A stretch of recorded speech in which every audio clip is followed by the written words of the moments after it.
Mon projet consiste à transformer localement les bambous en cure-dents. J'ai remarqué que nous avons beaucoup de bambous, nous avons la matière première.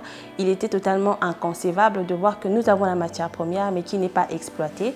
Et comme nous importons les cure-dents, j'ai décidé de me lancer là-dessus et de me former. C'est la raison pour laquelle même mon entreprise s'appelle 243 cure-dents, car nous sommes dans la transformation locale des bambous en cure-dents.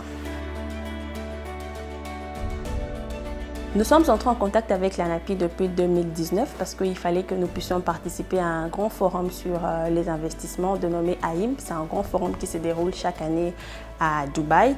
Et voilà, étant donné que l'ANAPI avait sélectionné quelques projets qu'ils estimaient que c'était des projets innovants. Et c'est vrai que les cure-dents, ça se produit depuis longtemps.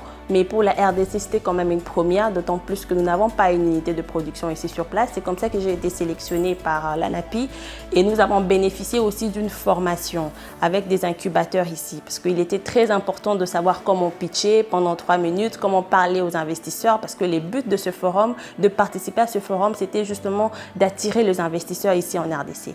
Donc voilà, nous avons été formés par Ingenious City.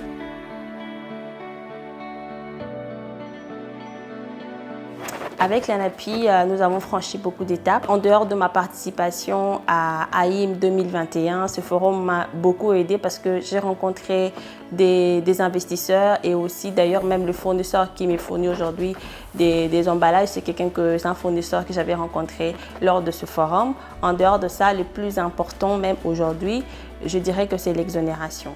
Aujourd'hui, j'ai bénéficié des avantages au cours des investissements. Avant, je pensais que c'est un rêve. Avant, quand on te parlait d'exonération, on voyait plus les grandes entreprises ou bien des multinationales. Mais pourtant, je ne savais pas que c'était possible de bénéficier de ces avantages-là étant un jeune entrepreneur et avec un faible coût d'investissement.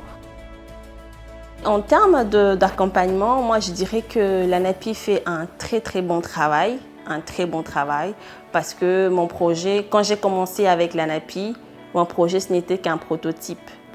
J'ai pu bénéficier des formations grâce à l'ANAPI, j'ai pu rencontrer des investisseurs aujourd'hui qui sont prêts à investir parce que le projet quand même a pris une certaine maturité. Maintenant, je vais vous montrer notre siège d'exploitation. Donc, vous allez venir avec moi. Je vous montre le siège d'exploitation et c'est tout de suite. Let's go!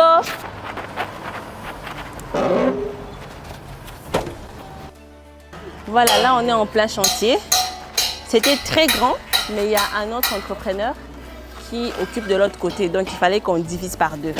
Donc, nous avons divisé par deux. Donc, voilà, il y a maintenant beaucoup de travaux à faire.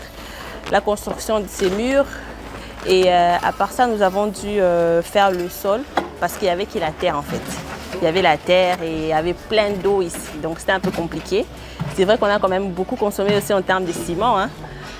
Donc voilà, la dernière étape c'est justement la toiture. On va mettre la toiture, il y a déjà le bois que nous avons.